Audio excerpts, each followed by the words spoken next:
Fala aí, galera, bem-vindos a mais um podcast da RoundMed. Meu nome é Carlos Bruno e hoje eu trago para vocês mais um conteúdo super da hora, da prática, aquilo que você precisa saber no dia a dia da clínica médica. Esse que é o nosso propósito, no mundo de muita informação, hoje a informação ela é acessível para todo mundo, tirar dentro desse mundão de informação aquilo que é mais importante, aquilo que é fundamental, que você precisa saber. Ninguém tem tempo para desperdiçar. Todo mundo quer fazer 1000 coisas ao mesmo tempo. Então aqui com a gente eu pretendo fazer com que você economize o seu tempo e aprenda com facilidade e leveza um assunto muito importante que é sobre a síndrome de Guillain-Barré. Nesse momento agora a gente está vivendo no Brasil inteiro uma epidemia de dengue.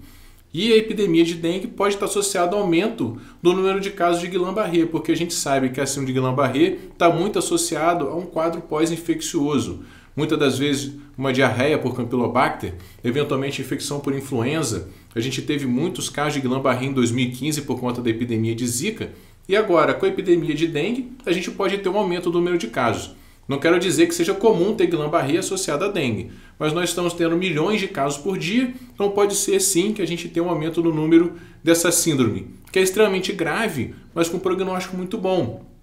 A imensa maioria das pessoas vai se recuperar muito bem. Então é extremamente gratificante tratar a síndrome de Guillain-Barré. É um paciente que vai bater na emergência e vai ser acompanhado na terapia intensiva. Então todos nós que atendemos nesses dois setores temos que entender. Como é que é feito o tratamento então no paciente que está com tetraparesia flácida aguda com arreflexia, que esse é o protótipo do paciente com Guillain-Barré. Fraqueza dos 4 membros, pode ter fraqueza cervical e da musculatura bulbar também com disfagia e os reflexos estão abolidos. O tratamento inicial, como sempre, são medidas de suporte. A gente tem que monitorizar esse paciente. Então, a gente vai usar um monitor multiparâmetro, medindo frequência cardíaca, frequência respiratória, pressão, saturação. Lembrando que os pacientes com Guillain-Barré podem ter lesão das fibras finas autonômicas, então desautonomia é frequente e é um critério de gravidade pelo risco de morte súbita. Esses pacientes podem ter flutuações importantes da pressão, hipertensão, hipotensão e alterações do ritmo cardíaco também, com taquicardia sinusal inapropriada ou mesmo bloqueio atrioventricular avançado e morrer, morte súbita. Então tem que estar muito atento e muito bem monitorizado. A gente tem que garantir ventilação. O que mais causa morte precoce é insuficiência respiratória e falta de ventilação. Então a gente tem que sempre garantir. 2 acessos venosos para a gente fazer as medicações que forem necessárias e avaliar a capacidade de paciente deglutir por via oral. Muitos desses pacientes não vão ser capazes de deglutir por disfagia grave. A gente vai precisar passar uma sonda nasoentérica. A gente tendo disponível um fonoaudiólogo é uma maravilha para fazer esse screening para a gente. Se o paciente não puder deglutir, a gente precisa manter nutrição adequada, então a gente vai passar uma sonda nasointeral. Mas aí, Carlos, preciso monitorizar a diurese? Esses pacientes têm alteração esfincteriana? Não, esses pacientes não têm alteração esfincteriana. Se tiver alteração esfincteriana importante, a gente tem que pensar num quadro mais de mielopatia, uma mielite transversa e não uma doença do nervo periférico. Esses pacientes normalmente não precisam de catéter vesical de demora. A gente vai fazer enoxaparina para virtualmente quase todos os pacientes que internam, porque eles estão limitados de deambular, vão estar presos ao leito por conta da polineuropatia. E prevenção de lesão aguda de mucosa nem sempre é necessário, só se o paciente tiver em ventilação mecânica ou dieta zero, o uso de pantoprazol ou omeprazol para evitar a úlcera gástrica de estresse. A profilaxia para úlceras de pressão é importante, um trabalho fundamental da enfermagem, virar o paciente a cada 2 horas, porque eles vão estar limitados de fazê-lo. Agora, com relação à intubação orotraqueal, essa é uma dúvida comum e eu vou trazer para vocês informação importante. Que o paciente com doença neuromuscular, Guillain-Barré, miastenia graves, ele não mostra para a gente que ele está com dispneia franca, a gente não consegue olhar e ver que ele está dispneico, porque ele não tem força. Então, aquela face de esforço da asma grave do paciente com edema agudo pulmonar, a gente não vai ver. Então, a gente tem que estar muito alerta. Como é que eu vou saber se esse paciente está em iminência de insuficiência respiratória, então? Realizando a ventilometria, que muitas das vezes é feito pelo fisioterapeuta, mas se o aparelho estiver disponível, a gente mesmo pode fazer, medindo a capacidade vital forçada, que é uma inspiração máxima forçada, seguida de uma expiração máxima forçada. Isso vai representar todo o volume que a gente é capaz de mobilizar. Se esse volume que a gente mobiliza for menor do que 15 ml por quilo, esse paciente está em risco iminente de falência ventilatória. A gente deve proceder à intubação eletiva. avisar a equipe de enfermagem, ó pessoal, vou precisar entubar esse paciente eletivamente, vamos separar o material, tubo, testa tudo, conversa com a equipe de fisioterapia, conversa com o paciente, explica para ele que você vai precisar botá-lo para dormir, que você vai precisar sedar, porque essa doença ela tem uma evolução previsível, esse paciente vai chegar no pior da doença por volta do 14º dia, vai começar a melhorar após 3 a 4 semanas da enfermidade. Então, nesse meio tempo, a gente vai precisar garantir as medidas de suporte para que esse paciente tenha tempo de recuperar. Então, ventilometria, capacidade vital forçada menor do que 15 ml por quilo, proceder intubação eletiva. Outras medidas que a gente pode usar, que é a pressão expiratória máxima, quando ela é menor do que menos 30, ou a pressão expiratória máxima, quando ela é menor do que 40, a gente pode considerar intubação eletiva também. Mas esses marcadores são menos fidedignos do que a capacidade vital forçada. Essas medidas têm um alto nível de evidência? Não, não tem. Infelizmente não tem, mas são as ferramentas que a gente tem para hoje, para a gente controlar o nosso ambiente e entender que aquele paciente está em risco maior de insuficiência respiratória. Se eu não tenho como medir, eu posso usar critérios clínicos para perceber o maior risco. Um deles é fraqueza cervical grave. Quando esse paciente tem tanta fraqueza cervical que ele não consegue retirar a cabeça do travesseiro quando deitado de decúbito dorsal, ele provavelmente tem fraqueza diafragmática importante. Assim como o paciente com disfagia e disfonia graves, muita alteração bulbar, provavelmente o diafragma também não está muito bem. Alterações gasométricas como hipercapnia, porque ele está hipoventilando, vai reter CO2. Ou, mais avançado ainda, hipoxemia, também são sinais iminentes de falência. A gente quer encontrar esse paciente, detectar esse risco antes de alteração na troca gasosa. A alteração na troca gasosa já prediz para a gente que isso já está lá avançado realmente no fato, na iminência desse paciente falir a ventilação. Uma vez que a gente já conseguiu garantir a segurança do paciente do nosso ambiente, o tratamento específico é feito com imunoglobulina humana. A imunoglobulina é um produto retirado de doações de sangue. É o tratamento de primeira linha. E ele vai gerar a neutralização dos autoanticorpos que estão circulando. E esses autoanticorpos vão ser retirados do sistema através do sistema reticuloendoplasmático.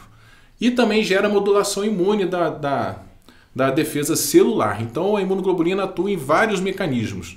Como é que é o protocolo que a gente vai fazer? A gente vai fazer imunoglobulina humana, 0,4 gramas por quilo, intravenoso, por 5 dias consecutivos. A gente deve fazer essa infusão lenta, porque a imunoglobulina é um colóide, é uma proteína. Vai gerar hiperviscosidade. Já vi paciente que foi feito muito rápido, o paciente perder temporariamente a visão por conta de hiperviscosidade. Mas pode dar IAM, pode dar embolia pulmonar. Então a gente faz ao longo de 8 horas para maior segurança, dependendo do paciente até mais. As complicações, então, reações alérgicas, principalmente para pacientes que têm deficiência de IgA e vem IgA nessa imunoglobulina. Reações febris, que podem acontecer também com meningite asséptica, muita cefaleia e rigidez de nuca. Alterações hemodinâmicas por conta de hipervolemia e congestão volêmica. Complicações renais, como insuficiência renal, principalmente por conta dos excipientes que vêm em algumas formulações de imunoglobulina. E complicações hematológicas, como plaquetopenia ou trombose. Trombose sendo um risco realmente significativo, mas a gente vai estar sempre fazendo enoxaparina profilática para diminuir esse risco. O outro tratamento de primeira linha, galera, é a plasmaférese. A plasmaférese e imunoglobulina, ambas têm o mesmo nível de eficácia, tá? Ambas funcionam e têm evidência de igualdade. Então também é um tratamento de primeira linha. Ele atua a plasmaférese com a retirada dos autoanticorpos patogênicos através de um filtro especial. Então, pacientes que estão muito graves, que estão evoluindo muito mal de forma rápida, a gente pode optar por fazer a plasmaférese ao invés da imunoglobulina como uma terapia de primeira linha. Mas a plasmaférese é menos disponível do que a imunoglobulina na maioria dos lugares, exige uma equipe treinada para poder fazer esse tipo de tratamento. Geralmente são feitas 5 trocas plasmáticas em dias alternados, dia sim, dia não. Mas existem outros protocolos disponíveis também. E aquele plasma que é tirado com os autoanticorpos patogênicos, ele é reposto com albumina ou com plasma também de doações de sangue. Quais são as complicações? Alterações hemodinâmicas. Nesse caso, já o oposto. Pode ser que durante a plasmaférese você faça hipotensão importante por hipovolemia na hora da retirada do conteúdo.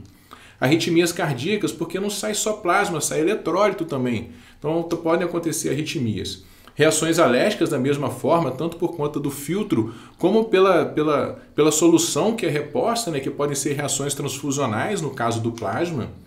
Infecções, porque a plasmaféresis não tira só anticorpo patogênico, tira um anticorpo bom também. Então a gente aumenta importantemente o risco de infecções. E complicações no local do acesso vascular, porque esse acesso vascular geralmente é feito com catéter de hemodiálise, um catéter calibroso para permitir a lavagem. Então você pode ter dano local na hora da inserção, ou você pode ter infecção também local por conta da imunossupressão gerada pela plasmaféresis. O tratamento combinado é possível? Imunoglobulina seguido de plasmaféresis não faz sentido, porque se eu faço imunoglobulina e logo depois eu faço a plasmaféresis, eu vou jogar fora toda a imunoglobulina. E um pulso de imunoglobulina hoje pode chegar à faixa de R$100 mil. Eu posso fazer o oposto, começar com a plasmaféresis e fazer imunoglobulina? Até pode. Existe evidência para isso? Não, evidência baixíssima. Alguns especialistas costumam escolher essa estratégia no paciente gravíssimo, você tirar o anticorpo patogênico com a plasmaféresis e em seguida infundir a imunoglobulina buscando um resultado melhor, mas não há evidência clara para isso. Agora, fazer imunoglobulina e plasmaféresis logo em seguida, realmente a gente não deve fazer.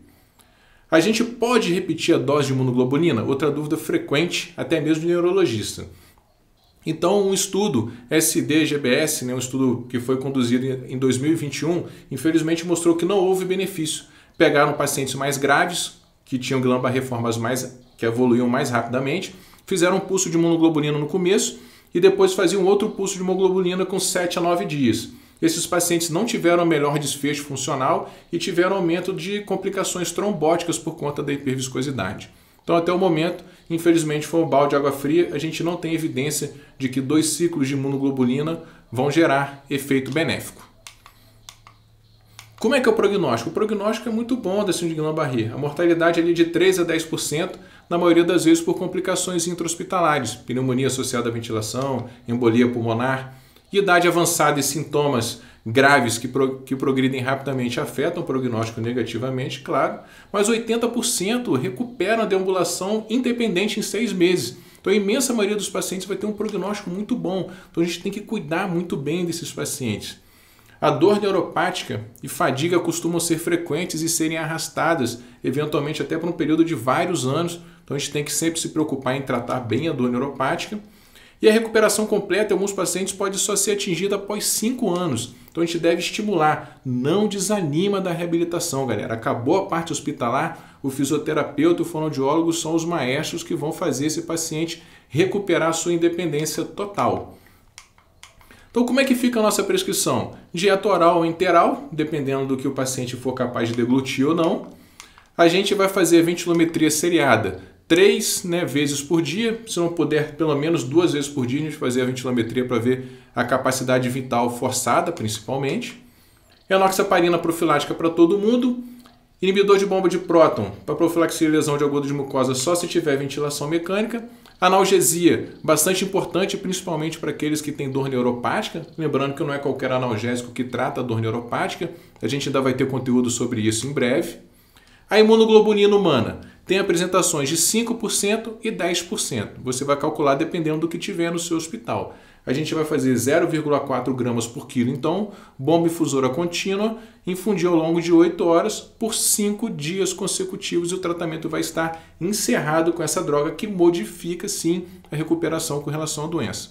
É todo mundo que se beneficia com imunoglobulina? Infelizmente, bom. Infelizmente, não. A gente sabe que na medicina não tem nenhuma doença que tenha 100% de eficácia com o tratamento, mas é o que tem para hoje, é o que a gente vai fazer. Pacientes com insuficiência cardíaca, a gente pode fazer até uma infusão mais prolongada, tempos maiores de infusão e fazer diurético também para a gente mobilizar esse volume e evitar a congestão pulmonar. Sinais vitais e mudança de decúbito. E para a gente pensar para o futuro, o que tem para o futuro? O uso de anticorpos monoclonais parece promissor. Tem estudo com eculizumab, que é um anticorpo monoclonal IgG2 contra a fração C5 do complemento, que parece mostrar benefício, mas os estudos foram pequenos e a gente não pôde ter significância estatística. Ele já é liberado nos Estados Unidos para miastenia graves e para hemoglobinúria paroxística noturna, mas para Guillain-Barré ainda não. Tem um estudo sendo conduzido no Japão, já em fase 3, para ver se o eculizumab funciona. Por que é importante o anticorpo monoclonal? Porque o anticorpo monoclonal ele pode ser produzido à vontade, diferente de imunoglobulina. Então, no período que a gente está vivendo agora de dengue, se muitos pacientes tiverem Guillain-Barré, a imunoglobulina acaba, não tem uma máquina que você aperta e começa a produzir mais, porque a imunoglobulina é um produto de doação de sangue. Então, galera, vamos torcer para que em breve a gente tenha um anticorpo monoclonal disponível para a gente tratar a síndrome de Guillain-Barré. Então, fazendo dessa forma, vocês vão conseguir tratar super bem. Espero que vocês tenham curtido o conteúdo, curte aí pra gente, curte nas redes sociais. A gente tem um programa nosso contínuo de aprendizagem em clínica médica chamado Passando Round. No Passando Round a gente tem 2 conteúdos por semana, gravado em vídeo aula. Além disso, a gente tem esses conteúdos disponíveis também num resumo escrito para quem gosta de ler, para a gente ter 2 modalidades de aprendizado diferentes, uma que você escuta mais, a outra que você vai ler. E além disso, toda a nossa referência bibliográfica, a gente tem os links ali na nossa página para você clicar e ir para o artigo original, se você quiser se aprofundar ainda mais na leitura desses temas que a gente está trazendo. Então segue a gente aí, toda semana a gente vai ter conteúdo aqui no YouTube, podcast, e a gente tem o nosso conteúdo especial do Passando Round que vocês podem ter acesso no link e visitando o nosso site. Tá bom? Um abraço para vocês e até a próxima.